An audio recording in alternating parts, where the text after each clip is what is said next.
Well, as you know, we are souls in bodies, we're minds in bodies. And so a lot of our psychical processes have somatic manifestations. And eye drifting. When an INFJ speaks, you'll often notice their gaze tends to speak like this, and they're kind of looking at something in the distance and are not really focusing on you. But they're still focusing on the conversation. It's just they're drifting, and then the drifting back. In this movement is actually contained the divergence and the converging. The diverging and the converging that I've been talking about. So you see that displayed in the very way that an INFJ gazes.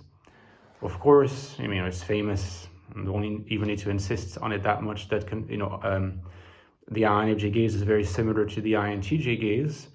Usually the eyelids are a little bit lowered, as you can see, whereas the eyebrows are kind of raised on the outer edges. I recommend you check out Cognitive Type because they provide very good, very good insight into this, at least from that perspective, cognitive typology. You will notice as well that the combination of raised outer edges and lowered eyelids gives this kind of hypnotic gaze. In some cases of some INFJs, it can actually make them look almost sleepy or make the other person sleepy, but that's more hypnotic sleep than bored sleep. So that's also connected to haziness. The idea that whenever an INFJ is interacting with someone else, they're looking at a way to connect through the person's universal soul as a way to reassure themselves. All this is very unconscious, of course, in their imaginary. The INFJ is trying to reassure themselves about their subjective existence and their subjective unity. So there's a lot that you can reveal by just looking at an INFJ. And it's not just about the eyes, it's not just about the gaze, but I just wanted to give you a little taste of what you can observe, and something that I use all the time when I interact with INFJs, or sometimes helps me determine whether someone is in fact an INFJ.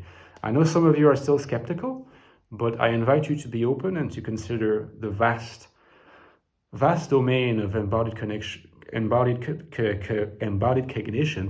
and the very interesting discoveries and or conjectures that we can make on the basis of empirical observation of it. Okay, guys, so enjoy the rest of your day. That was a very quick video because I just wanted to share these thoughts with you.